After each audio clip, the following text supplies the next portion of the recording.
आदाब नाजरीन, आप देख रहे हैं जी सलाम, आपसे मुखातिब हूं मैं शहबाज, लेकर हाजिर हूं हमारा खास प्रोग्राम आज का मुद्दा। और इसी पर आज की हमारी चर्चा होगी कि क्या ये जो मामला है, जो जिस तरीके से एक के बाद एक उठता जा रहा है, कभी हुब्बुल वतनी का मामला उठता है, कभी किसी शहरियत का मामला उठता है, या फिर ऐसे अनेक मामले उठते हैं जो कि जिसका ना सिर होता है ना पैर होता है, और जो आवाम के मुद्दे हैं वो गायब हो जाते हैं। बिजली का मुद्दा है, सड़क का मुद्दा है, पानी का मुद्दा है, बेरोजगारी का मुद्दा है, और इसके अलावा एजुकेशन का मुद्दा है। ये तमाम ऐसे मुद्दे होते हैं जिनको उठाना चाहिए था, मगर आज आप देखिएगा कभी किसी की शहरियत को लेकर बात होती है, कभी हुब्बुल वतनी की बात की जाती है, कभी सेना के पराक्रम के ऊपर बात की जाती है। तमाम ऐसे अहम मुद्दे हैं जो उठ रहे हैं। अब ऐसे में सवाल ये उठता है कि क्या ऐसे ही मुद्दों से बाकी के जो 3 मरहले बाकी है उसके अंदर इंतखाबात लड़े जाएंगे? इस पर हम जानने की कोशिश करेंगे। इस वक्त हमारे साथ बेहद खास मेहमान जुड़ गए हैं। सबसे पहले उनका तारुफ करा देते हैं। दिनेश सिंह जुड़ गए हैं, लीडर बीजेपी का, आपका बहुत बहुत खैर मकदम है सर। विजय कौशिक साहब, आपका भी बहुत बहुत खैर मकदम है, लीडर है कांग्रेस के। इसके अलावा डॉक्टर सीमा सिंह जुड़ गई है, पॉलिटिकल एनालिस्ट हैं, और साथ ही अनिल मिश्रा साहब जुड़ गए हैं, सीनियर जर्नलिस्ट है, सीनियर सहाफी है, आपका भी बहुत बहुत खैर मकदम है। चूंकि बात हो रही है आने वाले बाकी के मरहलों की जिसके अंदर इंतखाबात होने हैं, और उसके लिए कौन कौन से अहम मुद्दे होने जा रहे हैं, इस पर हम गुफ्तगू करेंगे, चर्चा करेंगे, बहस करेंगे। क्योंकि बीजेपी और कांग्रेस की जानिब से हमारी तरफ है, एसपी बीएसपी या आरएलडी की जानिब से और कोई हमारे पास इस वक्त गेस्ट मौजूद नहीं है। लिहाजा सबसे पहले डॉक्टर सीमा सिंह, जो कि पॉलिटिकल एनालिस्ट हमारे साथ मौजूद हैं, उनसे सीधा सवाल करना चाहूंगा मैं। डॉक्टर सीमा, क्योंकि आपने देखा होगा कि इन 4 मराहिल के अंदर अगर हम देखें तो जो तमाम अहम मुद्दे थे वो गायब थे। डेवलपमेंट का अहम मुद्दा था, वो गायब हो गया। एजुकेशन का मुद्दा था, वो गायब हो गया। गंगा साफ का मुद्दा था, वो गायब हो गया।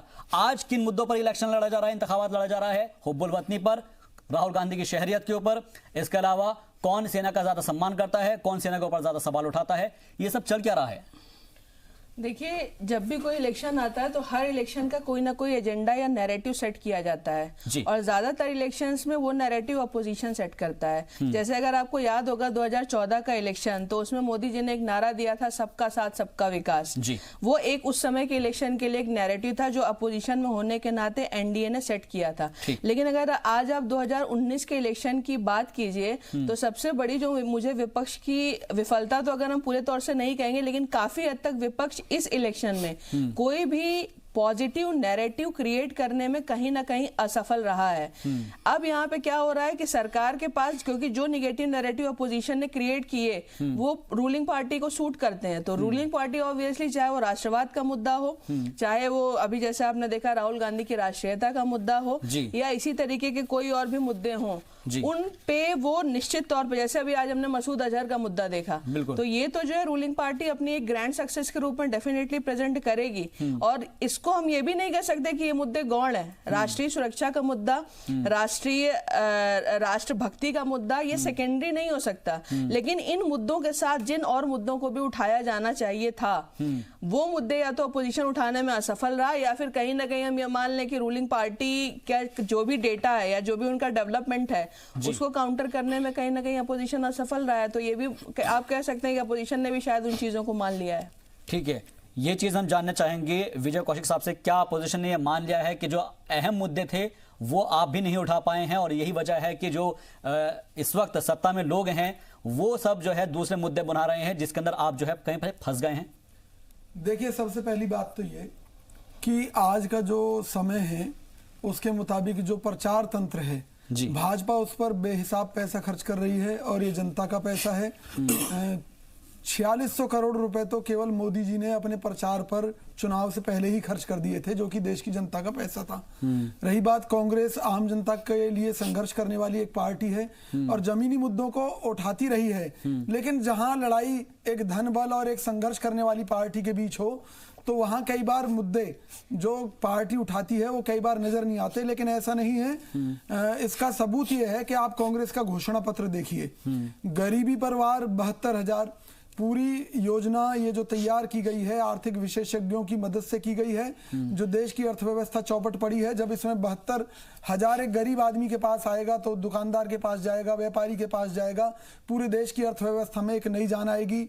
जीएसटी को सरल बनाया जाएगा जिससे कि लोगों के काम धंधे व्यापार। सर मेरी एक बात समझ में नहीं आती, मैं इसलिए बीच में रोकना चाह रहा हूं। मैं इसलिए बीच में आप ही के पास आ रहा हूं। मैं एक चीज मैं आपसे पूछना चाहता हूं कि हर बार ऐसे ही मुद्दे क्यों आ जाते हैं कि भाई हम आपको इतने पैसे देंगे, पिछली बार 15 लाख का मुद्दा उठाया था, इस बार 72,000 रुपए का मुद्दा हो गया।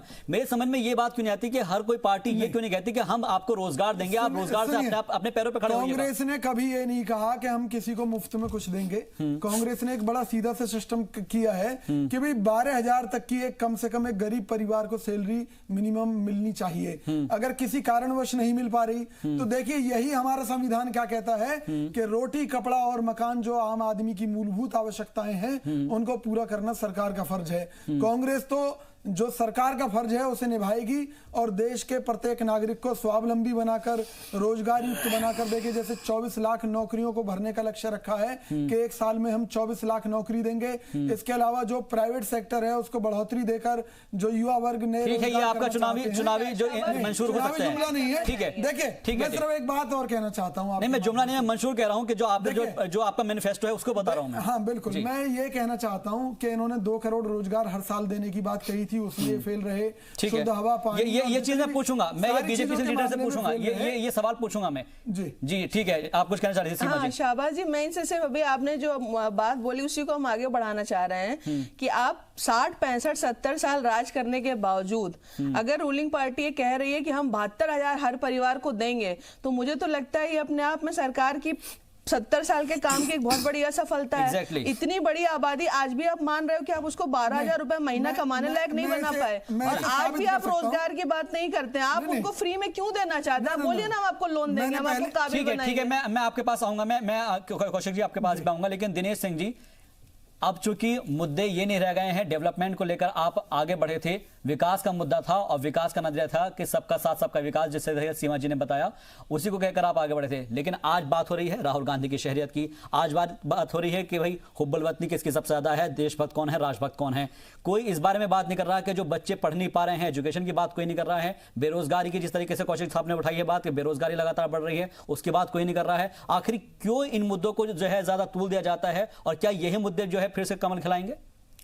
ऐसा है, कहीं नहीं, आज भी वो मुद्दे सामने हैं, विकास के मुद्दे और राष्ट्रवाद पर ही भारतीय जनता पार्टी चुनाव लड़ रही है। लेकिन समस्या क्या है जी, कि पिछली बार जो हम सत्ता में, मतलब 2014 के चुनाव में जब हम आए थे जी, तो हमने भ्रष्टाचार मुक्त और सबके साथ और सबके विकास की बात की थी। ठीक है, और 5 साल शासन करने के बाद, सेवा करने के बाद भी भारतीय जनता पार्टी पर, मोदी जी के नेतृत्व की सरकार पर एक भी भ्रष्टाचार का आरोप नहीं लगा। ये बहुत बड़ी उपलब्धि है। और दूसरी चीज, हमारे कांग्रेस के साथी कह रहे थे जी कि मूलभूत आवश्यकता है रोटी, कपड़ा और मकान, और डॉक्टर सीमा ने कहा भी कि भैया सबसे ज्यादा समय तक आपने शासन किया, मूलभूत आवश्यकता जो है रोटी, कपड़ा, मकान, वही आप नहीं दे पाए। तो भारतीय जनता पार्टी तो देने का काम कर ही रही है। आज 7 दशकों के बाद भी अगर घर की महिलाओं को शौच के लिए बाहर जाना पड़ता था तो देश के लिए शर्म की बात नहीं है। आज माननीय मोदी जी अगर सबके साथ और सबके विकास की बात कर रहे हैं, तो मैं चुनौती देकर कहता हूं कि क्या अगर शौचालय बन रहा है तो कोई जात पंथ मजहब पूछ के बन रहा है? बिल्कुल। अगर किसी का आवास बन रहा है तो कोई भी मुझे बता दे कि हम उसकी जात पूछ रहे हैं। सर यही तो मैं कह रहा हूं, सर यही मैं कह रहा हूं, देखिए सर यही मैं कह रहा हूं कि आपके पास तो इतने अच्छे अच्छे मुद्दे हैं, तो फिर आप ये तो कह रहे हैं कि मसूद अजहर को हमने ग्लोबल टेररिस्ट करा दिया है या हमने ये कर दिया है। आपके पास तो इतने अच्छे अच्छे मुद्दे हैं, आप इसको लेकर जाइए। बिल्कुल, हम वही लेके आ रहे हैं। लेकिन जब बीच में कोई इशू आ जाता है, जैसे आप एक घोटालेबाज लोग थे जी, इस चुनाव में गठबंधन में घोटाला कर दिया। अभी हम लोग जब कहते हैं तो बात समझ में नहीं आती थी। आप भारतीय राजनीति में मुझे बताइए जी कि शत्रुघ्न सिन्हा पटना साहिब से चुनाव लड़ रहे हैं कांग्रेस पार्टी से जी, और वो लखनऊ में चुनाव प्रचार करने आते हैं समाजवादी पार्टी की। चलिए, इन्होंने कहा कि पति पत्नी का मामला है, तो भैया समाजवादी पार्टी में चाचा और भतीजे का भी तो मामला है, नंबर 1। दूसरा, और इत्तेफाक देखिए, सपा और बसपा ने तो पहले ही अपनी हार स्वीकार कर ली थी, दोनों ने गठबंधन कर लिया। कल प्रियंका गांधी ने अपनी बात, उन्होंने कहा कि देश की सबसे पुरानी पार्टी और राष्ट्रीय पार्टी जब ये कह रहे हैं कि हम चुनाव जीतने के लिए नहीं, वोट काटने के लिए लड़ रहे हैं, तो वोट कटवा पार्टी हो गई, नंबर 2। और आज सबसे बड़ी दिक्कत क्या है कि रायबरेली के अंतर्गत ऊंचाहार में समाजवादी पार्टी के स्टेज पर बैनर लगा हुआ स्टेज कार्यकर्ता सम्मेलन में प्रियंका गांधी संबोधित कर रही, मतलब उनको अपने कार्यकर्ताओं को संबोधित करने के लिए लोग नहीं मिल रहे हैं। तो अगर यह मसला आता है तो क्या इस पर चर्चा नहीं होगी? अगर अजहर मसूद, ये मामूली बात है, उसके लिए कांग्रेस ने भी प्रयास किया था, इसके बाद भी आज भारतीय जनता पार्टी, कितनी बार चीन ने मना किया था, उसके बाद भी भारतीय जनता पार्टी और मोदी जी की कूटनीति का परिणाम है कि कल उसके ऊपर ग्लोबल, उसके ऊपर बैन लगा। तो क्या जो बार बार ट्वीट करते थे राहुल गांधी, वो एक बार भी देश के प्रधानमंत्री, देश की सरकार बधाई तो दे सकते थे, लेकिन क्या इस पर नहीं होगी बात? दूसरी चीज, अगर सेना ने कोई पराक्रम किया या अंतरिक्ष में हमारे वैज्ञानिकों ने कुछ किया, तो क्या ये दुनिया को नहीं बताया जाना चाहिए? निश्चित तौर पर बताना चाहिए। राष्ट्रवाद और विकास एक सिक्के के दो पहलू हैं। आप राष्ट्रवाद को छोड़कर विकास नहीं कर सकते हैं। मैं इसका जवाब कौशिक साहब से लूंगा। इसका जवाब हम जातिवाद के खिलाफ, 1 मिनट से 10 सेकंड जी, देश में अब तक क्या हो रहा था? व्यक्तिवाद, परिवारवाद, और हम ले आए हैं राष्ट्रवाद। आप ठीक है, ये एक पार्टी है जैसे बहुजन समाजवादी पार्टी, वो क्या करती है? वो व्यक्तिवाद के लिए, अपने के लिए, दलित की बेटी करके और दौलत की बेटी बन गई। दूसरे बाकी लोग, चाहे आप सपा ले लीजिए, कांग्रेस ले लीजिए, ये परिवारवाद को बढ़ावा दे रहे हैं। बीजेपी में भी परिवारवाद है, बीजेपी में भी परिवारवाद है। बिल्कुल, इसी पे आज चर्चा कर लीजिए फिर। नहीं, हम परिवारवाद की परिभाषा क्या है कि अगर डॉक्टर सीमा बैठी है, अगर इनका लड़का मेहनत करके डॉक्टर बन जाता है तो परिवारवाद नहीं है। मैं बता रहा हूँ, सुनिएगा, सुन लीजिए, ये इशू नहीं, लेकिन कर लीजिए। 10 बार चर्चा हुई, लेकिन आज महामंत्री का पद खाली हो जाए और राहुल गांधी उस पार्टी के अध्यक्ष हैं और महामंत्री की बात आए तो प्रियंका चलेगा, इसके ऊपर फिर कभी गुफ्तगू करेंगे, इसके ऊपर डिबेट करेंगे। लेकिन मैं कौशिक जी आपके पास आने से पहले अनिल मिश्रा से समझना चाहूंगा, क्योंकि अब जिन सीटों का हम जिक्र कर रहे हैं 169 वो सीटें हैं जिसके ऊपर सबसे ज्यादा दारोमदार ये कहा जा रहा है कि बीजेपी के पास सबसे ज्यादा सीटें इस वक्त थी, और इनमें से 116 सीटें जो है बीजेपी के पास थी। अब ये सवाल उठता है कि दोबारा से इस चीज को दोहराना बीजेपी के लिए बहुत बड़ी चुनौती है, क्योंकि पिछली बार ऐसा नहीं था। पिछली बार एसपी बीएसपी अलग थे, कांग्रेस जो है कहीं ना कहीं अलग थलग पड़ी हुई थी। अब जो है ये सब एक साथ बीजेपी के अगेंस्ट में चुनाव लड़ रहे हैं।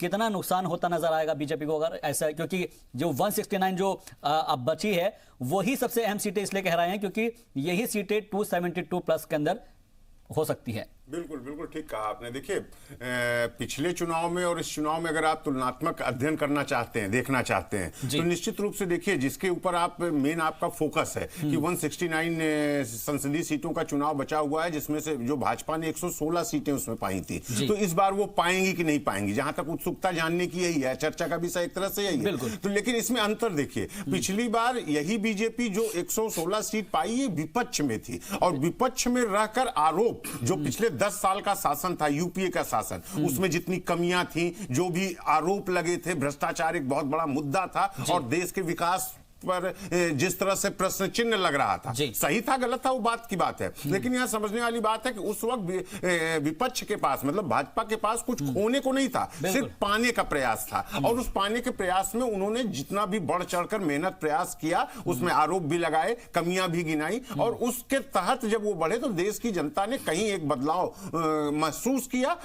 भाजपा कहे या मोदी जी की बातों में, चूंकि मोदी जी का एक नया चेहरा आया था, वाकपटुता और कौशल उनके है, जिससे पूरी देश की जनता प्रभावित हुई, और जब चुनाव होता है रिजल्ट आया तो एक अप्रत्याशित सा रिजल्ट आया, लगभग चुनावी पंडितों को भी शायद इतना उम्मीद नहीं थी। तो एक तो वो सीन थी, लेकिन उस सीन को देखते हुए अगर आज हम लोग बात करते हैं तो देखिए अब 5 साल का उस सरकार का या मोदी जी का शासन हो गया, किसी की भी सरकार हो, किसी भी पार्टी की हो या किसी भी व्यक्ति का हो, और वो कितना भी अच्छा काम करे तो कहीं ना कहीं एंटी कंबेंसी का रोल उसमें दिखता है। आप एक सपोज मान कि पिछली बार 10 लोग आपके सपोर्ट में थे, आप कितना भी अच्छा काम करेंगे तो नहीं कुछ तो 1-2 लोग तो नाराज हो ही जाते हैं। तो ये जो एक सीन होती है, अब इसी देश में अगर आप देखें तो मोदी जी हो या सरकार हो, उसको भारत सरकार कहना मैं ज्यादा उचित समझूंगा कि हर सरकार अपनी तरफ से प्रयास काम करने का, अच्छा काम करने का प्रयास करती है, और उसमें जितनी भी समस्याएं हैं, जिसमें मोदी जी वादा करके आए थे,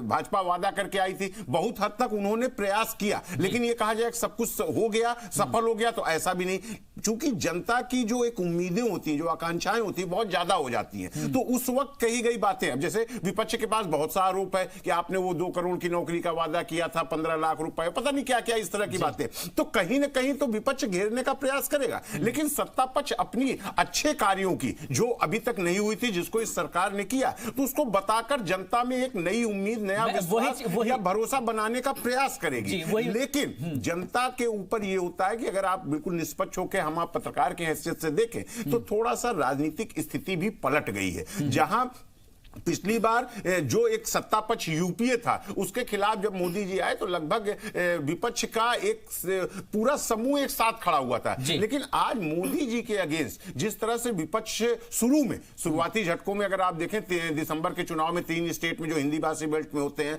2 उधर होते हैं, तो जब वहां से एक जीत का विपक्ष को मौका मिला और जिस ढंग से विपक्षी एकता देखने को मिली उस दौरान कर्नाटक से लेकर वेस्ट बंगाल तक, तो वो एक झटका बहुत बड़ा था। लेकिन आज चुनाव होते होते 4 चरण चुनाव खत्म होते होते जैसा भी दिनेश जी कह रहे थे कि प्रियंका जाके सपा के मंच पे खड़ी हो गई, तो ये जो एक बिखराव आया, जो इनमें एकता थी वो टूट हुई, तो उसका फायदा निश्चित रूप से सत्ता पक्ष को मिलेगा। लेकिन साथ में जो राजनीतिक समीकरण, देखिए बहुत ध्यान दीजिएगा, हमारे देश में अभी हम उतने शिक्षित नहीं हुए हैं और शिक्षित हो भी जाए तो जो हमारी एक मानसिकता है वो अभी बदली नहीं है। बिल्कुल मानसिकता बदली नहीं है, बदलने की जरूरत है। ठीक है सर, आधार पर ठीक है सर, मैं आऊंगा बाद में। ध्रुवीकरण होता है, उसका असर निश्चित रूप से चुनाव में देखने को मिलेगा। ठीक है विजय कौशिक जी, अब आप उस सवाल का जवाब दीजिए जो कि यहां पर पूछे गए थे दिनेश सिंह की तरफ से कि जितने भी वायदे जो आपने पिछले 70 साल के अंदर 50 साल के अंदर होने चाहिए थे जब तक आपकी गवर्नमेंट रही है, वो मुकम्मल नहीं हो पाए हैं और इसी वजह से वो चुनाव जीत कर आए थे और एक बार फिर से वो जो है प्रचंड बहुमत की जीत की बात कह रहे हैं।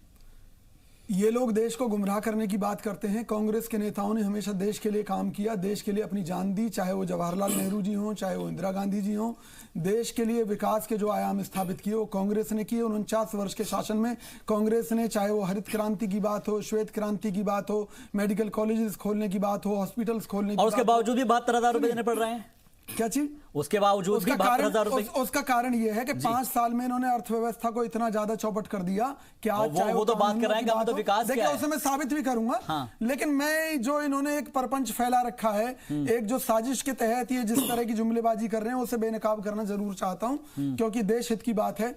देखिए जो व्यक्ति देश की जनता की सुरक्षा वही कर सकता है जो खुद की सुरक्षा कर पाने में सक्षम हो। और मोदी जी ने कल क्या भाषण दिया कि कांग्रेस नेता उनकी हत्या कराने के सपने देख रहे हैं, यानी कि मोदी जी सुरक्षित नहीं है तो उन्हें प्रधानमंत्री बने रहने का क्या हक है। दूसरी बात, इन्होंने अजहर मसूद का मुद्दा आजकल उठाया हुआ है, क्योंकि कभी ये शहीदों के नाम पर वोट मांगते हैं, कभी आतंकवादियों के नाम पर वोट मांगते हैं, कभी कहते हैं मेरे डर से आतंकवादी घटनाएं बंद हो गई हैं, यानी कि पुलवामा कांड को या गढ़चिरौली में जो हमारे 15 जवान मारे गए इनको ये आतंकी घटनाएं नहीं मानते हैं। रही दूसरी बात, भाई आतंकवादी घटनाएं क्यों रुक गई, इसका एक कारण यह भी हो सकता है कि आतंकवादियों का प्रमुख मकसद था इस देश की अर्थव्यवस्था को बर्बाद करना, इस देश के लोगों को आपस में लड़ाना, यहां एक अशांति कायम रखना, वो काम मोदी जी ने कर दिया। ये बहुत बड़ा इल्जाम है, ये बहुत बड़ा इल्जाम है, ये इल्जाम है काफी बड़ा। इसका ठीक है, मैं जवाब लूंगा, जवाब लूंगा। हिंदू मुस्लिम करने से इस देश का माहौल खराब हो गया। कभी कहते हैं बुरके की आड़ में फर्जी मतदान हो रहा है, कभी कह रहे हैं बुरके पर बैन होना चाहिए, कभी कहते हैं बुरके में आतंकवादी घुसे हुए हैं, कभी कहते हैं राम मंदिर वहीं बनेगा, कभी कहते हैं मस्जिद हमने छुड़वाई। शादी प्रज्ञा ने क्या कहा, कभी कहते हैं अगर मुसलमानों को 3 गज जमीन चाहिए तो वंदे मातरम कहना पड़ेगा। तो ये किस तरह के हालात इन लोगों ने देश के अंदर क्रिएट कर दिए। बहुत बढ़िया। तो आज जो मुद्दों की बात होनी चाहिए थी, अब देखिए अगर आम इंसान, आम आदमी जब खाएगा ही नहीं तो शौचालय में कहां से जाएगा। इन लोगों ने रोटी छीन ली, रोजगार छीन लिया, एक समाज में जो शांति व्यवस्था थी उसको छीन लिया। ठीक है, चलिए काफी ज्यादा इल्जाम आपने लगा दिया। ठीक है, प्रदूषण से 12 लाख से ज्यादा लोगों की मौत। ठीक है, ठीक है, आपकी जो फहरिस्त है वो काफी लंबी हो गई। ठीक है, दिनेश जी जवाब दीजिएगा। मैं सिर्फ कह रहा हूं कि कुछ चीज कहने के पहले कम से कम सोचना चाहिए। अगर मैं उसी तरह से उत्तर दूं तो मुझे लगता है कि नेशनल टीवी चैनल पे कहना भी ठीक नहीं है। उन्होंने जो चीजें कही हैं, उन्होंने कहा जो अपनी सुरक्षा नहीं कर सकता, मैं अभी यही बात कह दूं कि इनके प्रधानमंत्री नहीं देश के प्रधानमंत्री क्या अपनी सुरक्षा कर, कहना नहीं चाहिए। इसलिए कृपया जरा निवेदन, जरा सुन लीजिए मेरी बात, वही कहूं। मैं नहीं कहना चाहता, मैंने इशारे में कहा, आपको अभी आपको नहीं समझ में आ रहा। ठीक है, अभी आपको नहीं समझ में आ रहा तो मैं खुल के कहूं, मैं नहीं कहना चाहता। बिल्कुल कहिए, खुल के कहिए, देश को नहीं, मैं नहीं, ये प्रधानमंत्री ने अपनी सुरक्षा नहीं करी, नहीं, इसीलिए मैं कहता हूं कृपया करके कांग्रेस के जो पैनलिस्ट हैं वो सोचे कि क्या कह रहे हैं। नंबर 1। दूसरी चीज, इसलिए मैंने इशारे में सिर्फ कहा। दूसरी चीज, आपने कहा अर्थव्यवस्था चौपट कर दिया। अरे जब आए थे तो वर्ल्ड में भारत की इकोनॉमी जो है 11वें स्थान पर थी। अरे पहले क्या आया करिए, आज 6वें स्थान पे है। आप कह रहे हैं चौपट कर दी, चौपट कर दी। और जरा सा सुन लीजिए, मैं एक शब्द नहीं बोला आपके बीच में, आप अपना सबूत लिए रहिए, घूमिए लेके घूमिएगा। अगर मेरी बात गलत हो तो काटिएगा। यहाँ अनिल जी भी बैठे हैं। हम ये कह रहे हैं कि आज 6ठी है अर्थव्यवस्था। दूसरी चीज, आप कह रहे हैं आतंकवाद पर। आतंकवाद जम्मू कश्मीर तक सीमित हो गया है। नहीं तो पता नहीं चलता था। जरा फिर बीच में आपने बोला, फिर बीच में बोला, मैं सुनता हूं, आप सुन लीजिए, जो कुछ भी कह रहा आप कंप्लीट करने दीजिए। जी, इसलिए मैं कह रहा हूं कि आज जम्मू कश्मीर तक सीमित हो गया आतंकवाद, और इसलिए सीमित हो गया कि हमारे पार्टी के अध्यक्ष या नेता किसी आतंकवादी के मरने पर आंसू नहीं बहाते, रात भर सिस्कियां नहीं देते हैं, या किसी सर्जिकल स्ट्राइक पर अगर कांग्रेस ने भी किया रहा हो कभी तो उस पर हमने सवाल नहीं उठाया। लेकिन कांग्रेस की मनोवृत्ति और प्रवृत्ति बन गई है कि हर देश के जो गौरव का क्षण है उस पर सवाल उठाना, चाहे उरी अटैक का मामला हो, चाहे पुलवामा का मामला हो, दोनों पर इन्होंने सबूत मांगा। तीसरी चीज, ये पार्टी के राष्ट्रीय अध्यक्ष जाकर खड़े हो जाते हैं जेएनयू में कि भारत तेरे टुकड़े होंगे इंशाअल्लाह इंशाअल्लाह। और तीसरी बात कह रहे थे कि हिंदू और मुसलमान, देश के प्रधानमंत्री थे इनके पार्टी के मनमोहन सिंह, लाल किले की प्राचीर पर खड़े होकर उन्होंने कहा था देश के संसाधनों पर पहला अधिकार मुसलमानों का है। ये क्या बात कर रहे हैं? हिंदू मुसलमान आपने किया, अगड़ों पिछड़ों की बात आपने की, जात को तोड़कर मैं चुनौती देता हूं। इस चीज को मैं इसी ऐड करना चाहूंगा, तो क्या इस चीज को आप आगे बढ़ाएंगे फिर? नहीं, हमने कभी नहीं, हम तो आज भी कह रहे हैं कि अगर हमने आवाज दिया, आप कह रहे हैं, और एक शब्द इन्होंने और कहते मुझे अब कह रहे खाएंगे नहीं तो शौच क्या जाएंगे। इसका मतलब इनके जो नेता थे वही खाते थे, उन्हीं को शौचालय की जरूरत है। कृपया करके जब कोई बात कहिए तो देश की तौहीन मत करिए कि आप खाएंगे तभी शौचालय की जरूरत होती, मतलब कहते हुए शर्म नहीं आती। चलेगा, ठीक है, ये इनका स्तर है। रिएक्शन लेंगे कौशिक साहब से, लेकिन डॉक्टर सीमा, अब चूंकि हम बात कर रहे हैं उन सीट्स की 169 जो बाकी बची हुई है जिनके ऊपर इंतखाबात होने हैं, और इसके अंदर अगर हम बात करें उत्तर प्रदेश की उन सीटों की जहां पर जिसका जो प्रभार है वो प्रियंका गांधी को दिया हुआ है, और जाहिर तौर पर जिस तरीके से हमने बात भी की इससे पहले कि प्रियंका गांधी वाड्रा ने जो यू टर्न लिया है आज, उससे पहले ही उन्होंने ये कह दिया था कि हमने ऐसे उम्मीदवार उतारे हैं जो कमजोर हैं, और कुछ जो उम्मीदवार होते हैं वो वोट कटवा भी होते हैं। आज हालांकि उन्होंने वो उस बात से पलट गए, बोलने लगी कि हमारे जो उम्मीदवार है वो ज्यादा परफेक्ट है या फिर मजबूत कैंडिडेट्स हैं। उस बयान के बाद से जिस तरीके की राजनीति हुई है, अखिलेश यादव ने भी हमला बोला है, मायावती ने भी हमला बोला है, क्या लगता है कि ये जो इस वक्त 169 सीट्स रह गई है यही 272 प्लस कराएगी? देखिए, इलेक्शन में तो एक एक सीट का हिसाब होता है और हर एक सीट इंपॉर्टेंट होती है, चाहे रूलिंग पार्टी हो चाहे अपोजिशन हो, वो हर सीट पे अपनी पूरी की पूरी ताकत जरूर लगाती है। ये जो प्रियंका गांधी का स्टेटमेंट आया है ये थोड़ा आश्चर्यचकित करने वाला स्टेटमेंट है। अगर आप इस पूरे इलेक्शन की स्ट्रेटेजी को देखिए, जैसे अभी हम लोगों ने सुना कि किस तरीके से पहले महागठबंधन का हुआ क्रिएट किया गया और इलेक्शन आते आते महागठबंधन फेल हो गया। बिल्कुल। अब रीजनल पार्टीज इलेक्शन में कॉम्बिनेशन करके, वो भी ऑड कॉम्बिनेशन करके इलेक्शन लड़े, जैसे हमने यूपी में सपा बसपा को देखा, बंगाल में कांग्रेस और तृणमूल कांग्रेस ने साथ आने की बात करी जो कि लगभग असंभव था। तो यहाँ पे अगर आप पूरा का पूरा 2019 का इलेक्शन की एनालिसिस करें तो ऐसा लगता है कि अपोजिशन का मेन उद्देश्य शासन में आना नहीं है, उनका मेन उद्देश्य ये है कि मोदी को प्रधानमंत्री नहीं बनने देना है। और इसीलिए ये जो बात प्रियंका गांधी ने कही है कि हमारा मेन काम वोट काटने का है ताकि वोटों का डाइवर्जन जो बीजेपी को हो रहा है वो कटे, वो कहीं ना कहीं उनके इसी इंटेंशन को शो करता है। और इसीलिए आपने देखा होगा कि सपा और बसपा की तरफ से भी एक स्ट्रांग रिएक्शन आया, क्योंकि इनका ये स्टेटमेंट खुद अपने आप में प्रूव करता है कि कांग्रेस अपने आप को वीक ऑलरेडी मान करके वहां पे लड़ रही है, जहां पे उनका रोल बहुत ही लिमिटेड है। ठीक है, तो अभी